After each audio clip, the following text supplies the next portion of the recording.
Hello friends, welcome to SMC classes and you are with Satyam Patel. दोस्तों, आज हम लोग संविधान के अंतर्गत संवैधानिक विकास के बारे में चर्चा करेंगे, जिसमें विभिन्न अधिनियमों के बारे में आज जानकारी प्राप्त करेंगे। पिछली वाली क्लास में हम लोगों ने संविधान से संबंधित विभिन्न महत्वपूर्ण बिंदुओं के बारे में चर्चा की थी, जिसमें हम लोगों ने पढ़ा था कि किस देश का संविधान सबसे बड़ा संविधान है, किस देश का संविधान सबसे लचीला है, किस देश का संविधान सबसे कठोर है, किस देश में जो लोकतंत्र है यानी कि सबसे बड़ा लोकतंत्र वाला देश है, और कौन सा देश ऐसा है जिसमें सबसे छोटा लोकतंत्र। इसके साथ ही आज के जो अधिनियम है, अधिनियम को स्टार्ट करने से पहले थोड़ी सी हम चर्चा करेंगे कि जो हमारा अधिनियम है, जो हमारा संवैधानिक विकास है, इसको कितने भागों में डिवाइड किया जाता है? 2 भागों में। पहला जो हमारा फेज कहलाता है उसको हम बोलते हैं ईस्ट इंडिया कंपनी का शासन, यानी कि पहले फेज में जो है ईस्ट इंडिया कंपनी शासन करती है, और दूसरा जो हमारा फेज होता है वो होता है क्राउन रूल का शासन, यानी कि सेकेंड फेज में क्राउन रूल के द्वारा शासन किया जाता है। ईस्ट इंडिया कंपनी का जो शासन रहता है वो चलता है 1773 से लेकर के 1857 तक। इसके बाद में जो क्राउन रूल है यानी कि 1858 से लेकर के 1947 तक का जो समय है, इस समय के मध्य में क्राउन रूल के द्वारा यहाँ पर शासन किया जाता है। ईस्ट इंडिया कंपनी के बारे में हम लोगों ने पहले ही चर्चा की थी कि ईस्ट इंडिया कंपनी का गठन कब हुआ था, तो 31 दिसंबर सन 1600 को हुआ था। और हमने ये भी बताया था कि जब ईस्ट इंडिया कंपनी बनी थी तो इसी ईस्ट इंडिया कंपनी के साथ में बोर्ड ऑफ या कोर्ट ऑफ डायरेक्टरेट बनाया गया, यानी कि निदेशक मंडल बनाया गया, जिसमें कुल 24 सदस्य रखे गए। ये जो 24 सदस्य हुआ करते थे, जो कंपनी में व्यापारी यानी कि जो निवेशक हुआ करते थे, ये वही निवेशक हुआ करते थे, और इन्हीं निवेशकों के समूह को ही क्या कहा गया? निदेशक मंडल या कोर्ट ऑफ डायरेक्टरेट कहा गया। जब ईस्ट इंडिया कंपनी भारत आई तो उसने धीरे धीरे जो है अपनी कंपनी का क्षेत्र बढ़ाना प्रारंभ किया, और धीरे धीरे क्या हुआ कि यहाँ पर जब उन्होंने भारत में आकर जब यहाँ की राज व्यवस्था देखी, यहाँ का शासन देखा, तो उनके अंदर भी एक लालच जागृत हुआ कि हम भी यहाँ पर जो है राजनीति में हिस्सा लेंगे और भारत पर जो है अपना अधिकार जताएंगे। तो हमने बताया था कि सन 1765 में क्या हुआ था, इलाहाबाद की संधि हुई थी। इस इलाहाबाद की संधि में क्या हुआ कि रॉबर्ट क्लाइव के द्वारा एक संधि की गई, और इसमें ये एक शर्त रखी गई थी कि अब यहाँ की जनता के द्वारा 2 टैक्स वसूले जाएंगे। एक टैक्स जो है वो सीधे ईस्ट इंडिया कंपनी को दिया जाएगा, और जो दूसरा टैक्स है वो जो वहाँ का लोकल गवर्नर यानी कि जो वहाँ का लोकल शासक होगा उसको दिया जाएगा। तो इस तरीके से जो है यहाँ पे क्या हुआ कि जनता के द्वारा 2 टैक्स लिए जाने लगे। एक तो डायरेक्ट ईस्ट इंडिया कंपनी को दिया जाने लगा, और जो दूसरा जो वहाँ का लोकल शासक हुआ करता था या लोकल गवर्नर हुआ करता था। अब देखो, एक सीधे यहाँ से हुआ, दूसरा भाग लोकल गवर्नर को गया। इसी में ये भी शर्त रखी गई कि लोकल गवर्नर को जितना भी धनराशि मिलेगा उसका 81% भाग वो लोकल गवर्नर किसे देगा? ईस्ट इंडिया कंपनी को देगा। और ये प्रक्रिया कब तक चलती रही? तो ये प्रक्रिया चलती रही 1772 तक। इसीलिए इतिहासकारों ने जो है 1765 से लेकर के 1772 के समय को एक नाम दिया है जिसे कहा गया है भारत की लूट। इस समय को क्या कहा गया है? भारत की लूट कहा गया है। जब ये बात ब्रिटिश संसद को पता चली तो ब्रिटिश संसद ने एक निर्णय लिया कि वहाँ पर कंपनी जो है, कंपनी को यहाँ पे एक व्यापार के लिए भेजा गया था, लेकिन यहाँ पर कंपनी कुछ और ही कर रही है। तो उस समय के जो तत्कालीन प्रधानमंत्री थे उनका नाम था लॉर्ड नॉर्थ। तो उस समय सन 1773 में लॉर्ड नॉर्थ ने एक समिति भेजी, जिस समिति का नाम था गुप्त समिति। इस समिति ने भारत में आकर के यहाँ पर जांच की, और जांच में पाया कि कंपनी किस तरीके से कार्य यहाँ पर कर रही है। और इसी गुप्त समिति ने एक सिफारिश की कि अब भारत में जो है शासन करने के लिए यहाँ पर एक अधिनियम बनाया जाए, और उस अधिनियम का एक नाम दिया गया जिसे हम बोलते हैं 1773 का रेगुलेटिंग एक्ट। 1773 का रेगुलेटिंग एक्ट। इस एक्ट का एक दूसरा नाम भी है जिसे हम बोलते हैं 1773 का north India act. North India act. ये जो नॉर्थ इंडिया एक्ट है ये किसके नाम पे पड़ा था? तो ये पड़ा था ब्रिटेन के तत्कालीन प्रधानमंत्री जो थे लॉर्ड नॉर्थ, क्योंकि ये नॉर्थ ने ही गुप्त समिति को यहाँ पर भारत के लिए भेजा था और उन्हीं के द्वारा जो है ये अधिनियम बनाया गया था, इसीलिए इसे नॉर्थ इंडिया एक्ट के नाम से भी जानते हैं।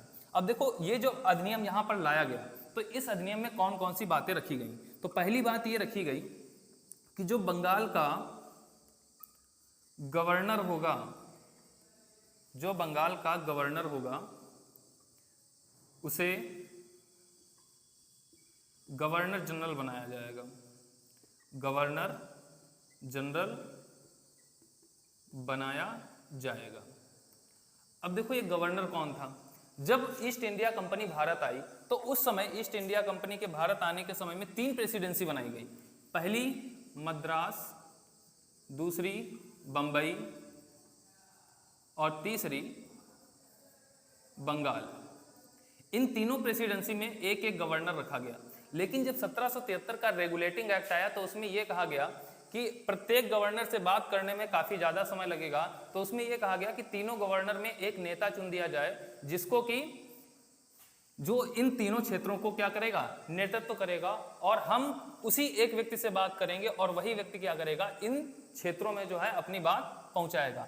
तो उसमें से जो क्षेत्र चुना गया वो बंगाल चुना गया। तो इसीलिए जो है जो बंगाल का गवर्नर था उसको क्या किया गया, उसको इन तीनों में से शीर्ष गवर्नर का दर्जा दिया गया। इसीलिए जो बंगाल का गवर्नर है इसको क्या बनाया गया, गवर्नर जनरल बना दिया गया। यानी कि इन तीनों गवर्नर में से जो सबसे ज्यादा जिसके पास पावर थी वो किसके पास थी, बंगाल के गवर्नर के पास पावर हो गई। इसीलिए क्या कहा गया, बंगाल के गवर्नर को गवर्नर जनरल कहा गया। अब यहाँ से 3 क्वेश्चन आपके डायरेक्ट बन जाते हैं। पहला तो ये बनता है कि बंगाल का प्रथम गवर्नर कौन था। बंगाल का प्रथम गवर्नर कौन था, तो बंगाल का प्रथम गवर्नर जो बना था वो रॉबर्ट क्लाइव बना था, रॉबर्ट क्लाइव। इसके बाद में दूसरा क्वेश्चन यहीं से डायरेक्ट बन जाता है, बंगाल का अंतिम गवर्नर कौन था। बंगाल का अंतिम गवर्नर कौन था, तो अंतिम गवर्नर हो जाएगा वारेन हेस्टिंग्स, वारेन हेस्टिंग्स।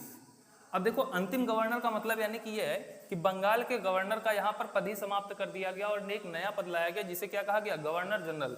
और 1773 में जो यहाँ का गवर्नर हुआ करता था वो वारेन हेस्टिंग्स हुआ करता था। यानी कि वारेन हेस्टिंग्स के शासन काल में ही गवर्नर नाम के पद को समाप्त किया गया और एक नया पद लाया गया जिसे हम बोलते हैं गवर्नर जनरल। तो यही जो वारेन हेस्टिंग्स है ये क्या हो जाएगा, बंगाल का प्रथम गवर्नर जनरल बन जाएगा। तो बंगाल का प्रथम गवर्नर जनरल कौन बना, तो वारेन हेस्टिंग्स ही जो है ये बंगाल का प्रथम गवर्नर जनरल बना। अब देखो जब ये गवर्नर जनरल बनाया गया तो इसके पास कुछ शक्तियां ज्यादा आ गई, शक्तियां ज्यादा आई, साथ ही साथ इसका जो कार्य क्षेत्र था वो भी बढ़ा। तो इसी की सहायता के लिए, इसी गवर्नर जनरल की सहायता के लिए 4 सदस्यीय परिषद का भी गठन किया गया, 4 सदस्यीय परिषद का भी गठन किया गया। और ये जो 4 सदस्यीय परिषद थी इसमें एक सदस्य था जिसे हम बोलते थे chief of commander, chief of commander. ये जो चीफ ऑफ कमांडर होता था ये सेना का प्रमुख होता था, यानी कि सेना का प्रमुख अधिकारी होता था। तो पहला पॉइंट क्या हुआ कि बंगाल के गवर्नर जनरल को गवर्नर जनरल बनाया गया। इसकी सहायता के लिए 4 सदस्यीय परिषद का भी गठन किया गया जिसमें से एक सदस्य चीफ ऑफ कमांडर होता था। इसके बाद में जो दूसरा पॉइंट है, दूसरे पॉइंट में यह कहा गया कि अब कलकत्ता में सुप्रीम कोर्ट की स्थापना की जाएगी। दूसरा पॉइंट क्या है कि कलकत्ता में सुप्रीम कोर्ट की स्थापना। अब देखो ये जो सुप्रीम कोर्ट की स्थापना की गई ये किस अधिनियम के तहत की गई, तो 1773 के अधिनियम के तहत की गई। लेकिन अगर वर्ष अगर पूछा जाए कि किस वर्ष की गई, तो 1774 ईस्वी में जो है सुप्रीम कोर्ट की स्थापना की गई थी। और इस सुप्रीम कोर्ट में कुल 4 न्यायाधीश रखे गए, कुल 4 न्यायाधीश रखे गए, जिसमें से एक मुख्य न्यायाधीश था और 3 अन्य न्यायाधीश हुआ करते थे। एक मुख्य न्यायाधीश और 3 अन्य न्यायाधीश हुआ करते थे। जो मुख्य न्यायाधीश था उसका नाम था sir Elijah Impey, sir Elijah Impey. अब देखो यहाँ पे क्या हुआ, यहाँ पे एक तो गवर्नर जनरल बना दिया गया, यानी कि अगर हम बात करें तो यहाँ पे धीरे धीरे क्या हुआ, केंद्रीकरण की शुरुआत हुई। भाई पहले क्या था, पहले 3 प्रेसिडेंसियां थी, सबके पास अलग अलग पावर थे, लेकिन धीरे धीरे क्या किया गया, मद्रास को भी किसके अधीन किया गया, बंगाल के, बंबई को भी किसके अधीन किया गया, बंगाल के। तो कहने का मतलब ये जो तीनों शक्तियां थी ये धीरे धीरे किधर की ओर लाई गई, ये बंगाल की ओर लाई गई। तो यही क्या हुआ, यहीं से जो है धीरे धीरे केंद्रीकरण प्रारंभ हुआ। और यहीं से क्या हुआ, जब सुप्रीम कोर्ट की स्थापना हुई तो यहीं से न्याय व्यवस्था या न्याय प्रणाली की भी शुरुआत हुई। तो न्याय प्रणाली की शुरुआत कहाँ से हुई, तो ये बंगाल से हुई थी। बंगाल में कहाँ से, कलकत्ता से। और किस अधिनियम के तहत, तो 1773 के रेगुलेटिंग एक्ट के तहत। अब देखो इस अधिनियम में गवर्नर जनरल भी बन गया, सुप्रीम कोर्ट भी आ गई, लेकिन इस अधिनियम में एक कमी रही कि इसमें गवर्नर जनरल और सुप्रीम कोर्ट के जो क्षेत्र थे उन क्षेत्रों का विभाजन नहीं किया गया। यानी कि इसमें यह नहीं कहा गया कि आपका ये क्षेत्र रहेगा और आपका ये क्षेत्र रहेगा। अब जब इन लोगों के क्षेत्रों का विभाजन नहीं हुआ तो इन दोनों में क्या हुई, काफी अनबन पैदा होने लगी। अनबन कैसे पैदा होने लगी कि जैसे कोई भी व्यक्ति होता था, इधर हो गया गवर्नर जनरल और इधर हो गया सुप्रीम कोर्ट का न्यायाधीश, ये भी अपने में पावरफुल है और ये भी अपने में पावरफुल है। अब मान लो कोई एक व्यक्ति है, किसी जनता के द्वारा गवर्नर जनरल ने टैक्स लिया, अब उस टैक्स को किसने लिया, गवर्नर जनरल ने लिया। अब वो व्यक्ति कहाँ गया, सुप्रीम कोर्ट गया, उसने कहा कि हमसे जो है मतलब यानी कि अवैध तरीके से वसूली की जा रही है। अब ये सुप्रीम कोर्ट क्या करेगा, ये करेगा हस्तक्षेप, किसके बीच में, इस व्यक्ति और गवर्नर जनरल के बीच में। अब जब हस्तक्षेप होगा तो इन दोनों में क्या हुई, अनबन पैदा होने लगी।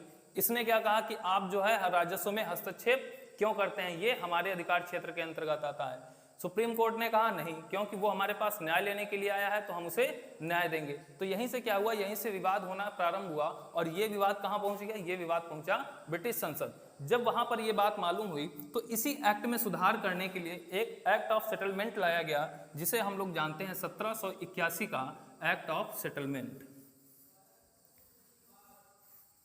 1781 का एक्ट ऑफ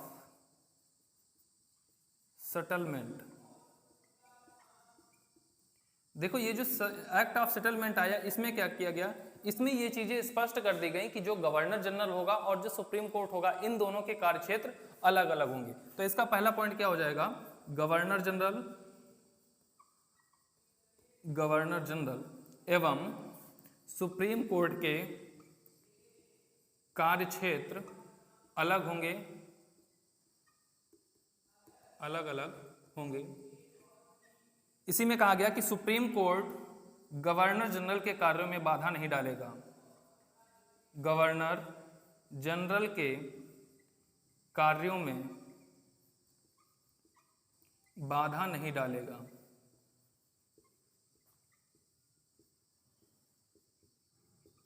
और इसी में एक और पॉइंट कहा गया कि जो राजस्व का क्षेत्र है वो किसके पास रहेगा, गवर्नर जनरल के पास रहेगा। यानी कि गवर्नर जनरल जो है वो राजस्व का क्षेत्र देखेगा, राजस्व का क्षेत्र देखेगा। ठीक है, तो राजस्व का क्षेत्र किसके पास रहेगा, तो राजस्व का क्षेत्र जो है वो गवर्नर जनरल के पास रहेगा। तो इस तरीके से 1718 के सेटलमेंट एक्ट के तहत जो इसमें कमियां थी उन कमियों को दूर किया गया। और इसके बाद में फिर एक नया अधिनियम आता है जिसे हम लोग पढ़ते हैं 1784 का पिट्स इंडिया एक्ट। 1784 का पिट्स इंडिया एक्ट। अब देखो ये जो पिट्स इंडिया एक्ट आया, इसका नाम पिट्स क्यों पड़ा, क्योंकि जब ये पिट्स इंडिया एक्ट आया तो उसी से ठीक एक वर्ष पहले यानी कि 1783 में जो यहाँ के प्रधानमंत्री थे वो प्रधानमंत्री यहाँ से चेंज हो गए और एक नए प्रधानमंत्री आए जिनका नाम था सर पिट्स। तो उन्हीं सर पिट्स के नाम पर ही एक नया नाम पड़ा जिसे हम क्या बोलते हैं, 1784 का Pitt's India act.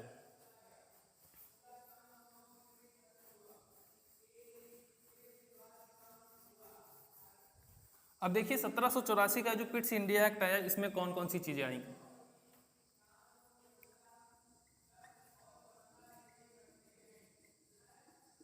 Pitt's India act. अब देखो पहला जो एक्ट बना वो बना था 1773 का, उसमें कुछ सुधार किए गए कब? 1781 में। लेकिन ये जो सुधार किए गए ये कैसे थे? ये एक अस्थायी सुधार थे। ये जो अधिनियम आया था ये कैसा था? अस्थायी अधिनियम था। लेकिन जब 1783 में सर पिट्स आए तो उन्होंने ये कहा, उन्होंने यहाँ का जायजा लिया और उन्होंने कहा कि देखो कंपनी जो है वो भारत में व्यापार करने के उद्देश्य से गई है, तो उसका राजनीति करना वहां पर उचित नहीं है। तो इन्होंने कहा कि अब हम जो है एक स्थायी अधिनियम बनाएंगे और वो अधिनियम किस पे लागू होगा? कंपनी पर लागू किया जाएगा। तो ये जो 1774 का ये जो अधिनियम आया ये एक ऐसा अधिनियम था, तो ये एक स्थायी अधिनियम था। इस अधिनियम में क्या कहा गया? पहला पॉइंट ये कहा गया कि अब जो है बोर्ड ऑफ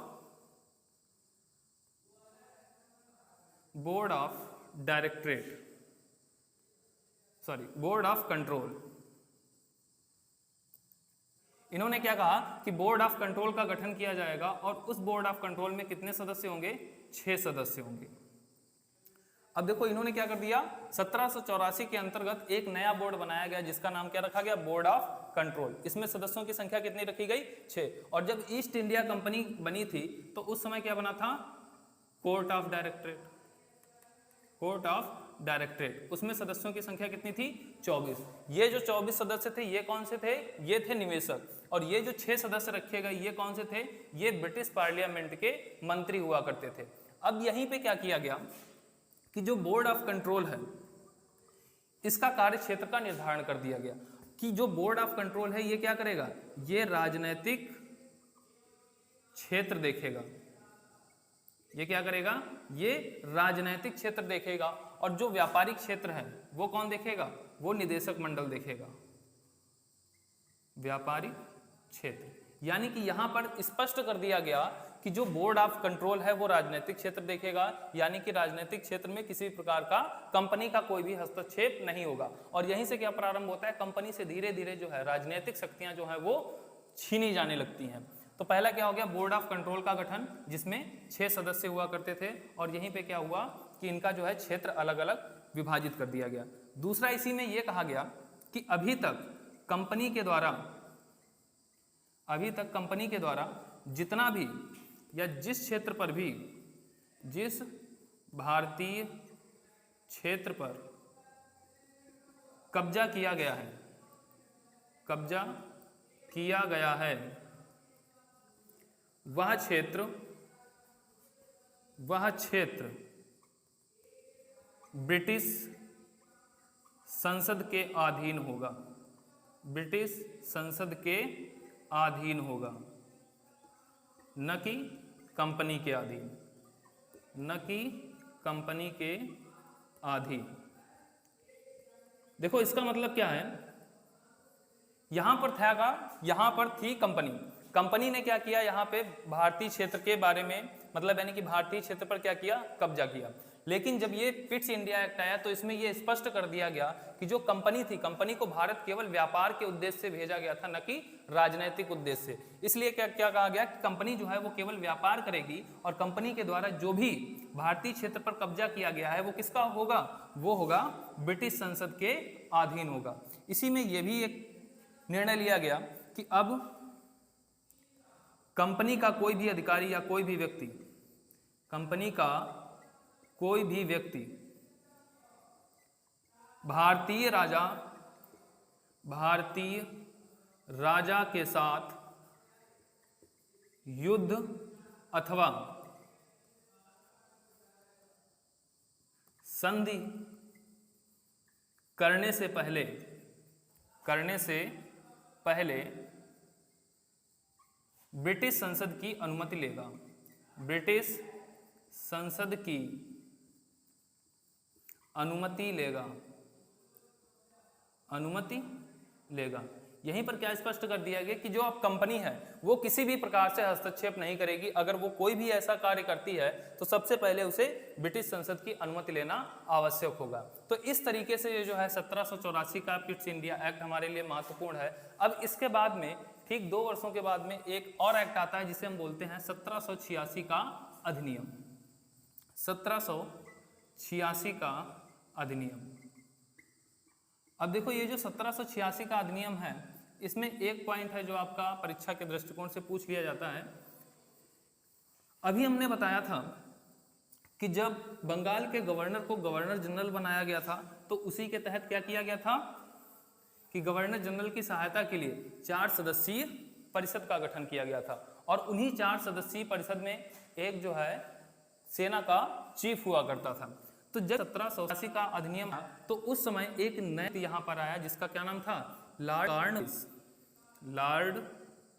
कॉर्नवालिस। अब देखो जब ये लॉर्ड कॉर्नवालिस भारत आया, ये कौन था, तो ये गवर्नर जनरल था। ठीक है, जब लॉर्ड कॉर्नवालिस भारत आया तो ये एक शर्त पर आया कि हमें जो है कुछ स्पेशल पावर दी जाए और उसी शर्त के आधार पर ये व्यक्ति जो है भारत आया और उसने जो शर्त रखी थी वो क्या रखी थी कि जो सेना का प्रमुख होगा वो सेना का प्रमुख हटा दिया जाए और जितनी भी सैन्य शक्तियां हैं वो हमें दे दी जाए। तो यहाँ पे क्या किया गया कि जो सेना का प्रमुख था, सेना के प्रमुख को हटाकर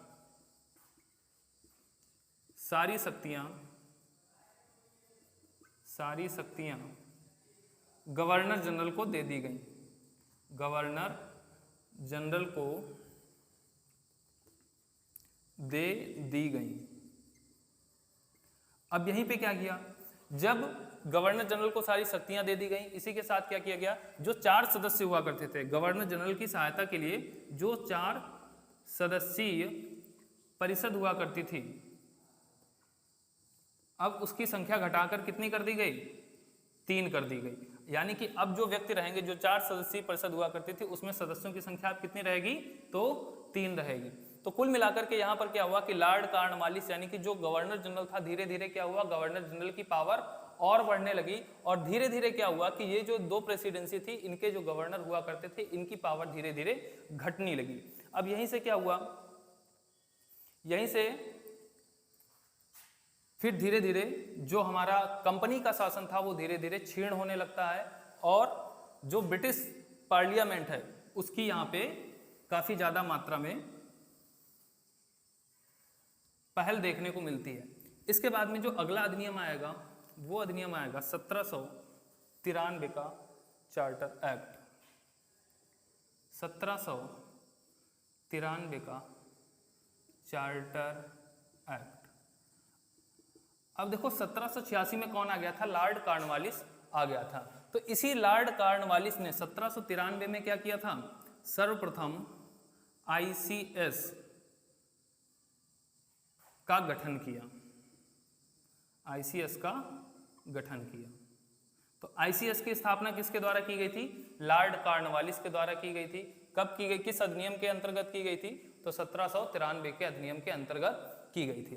अब इसके बाद में क्या हुआ, यहीं पर पुलिस व्यवस्था को सुधारने के लिए राजस्व पुलिस का भी गठन किया गया, राजस्व पुलिस का गठन किया गया। इसी के साथ साथ इसी अधिनियम में यह भी कहा गया कि जो निदेशक मंडल के सदस्य हैं, जो परिषद के सदस्य हैं, परिषद के जो भी सदस्य हैं उनका वेतन भारतीय राजस्व से दिया जाएगा, भारतीय राजस्व से दिया जाएगा। ठीक है, तो कुछ महत्वपूर्ण बिंदु थे जो कि इस अधिनियम के अंतर्गत लाए गए। पहला ICS का गठन किया गया, दूसरा राजस्व पुलिस का गठन किया गया, तीसरा कि जो परिषद के सदस्य हुआ करते थे उनका वेतन अब कहां से दिया जाएगा, भारतीय राजस्व से दिया जाएगा। और इसी के साथ ये भी कहा गया कि ये जो अधिनियम है, यह अधिनियम अगले 20 वर्षों तक, अगले 20 वर्षों तक लागू रहेगा, लागू रहेगा। तो इस तरीके से आज की क्लास में हम लोगों ने 1773 के रेगुलेटिंग एक्ट से शुरुआत की और हम लोगों ने 1773 के बाद में 1781 का एक्ट ऑफ सेटलमेंट पढ़ा, उसके बाद में फिर पिट्स इंडिया एक्ट पढ़ा, फिर उसके बाद में 1786 का अधिनियम पढ़ा और फिर लास्ट में हम लोगों ने 1793 का चार्टर एक्ट पढ़ा। तो आज की क्लास में इतना ही। आज की क्लास से संबंधित जितने भी आपके डाउट हैं वो आप जो है कमेंट करके आप पूछ सकते हैं, और जिन लोगों ने अभी तक चैनल को सब्सक्राइब नहीं किया वो लोग चैनल को सब्सक्राइब कर लेंगे, साथ ही साथ जो नोटिफिकेशन का बेल आइकन है उसको भी दबा लेंगे, जिससे आने वाली सारी नई वीडियोज वो आपको मिलती रहें।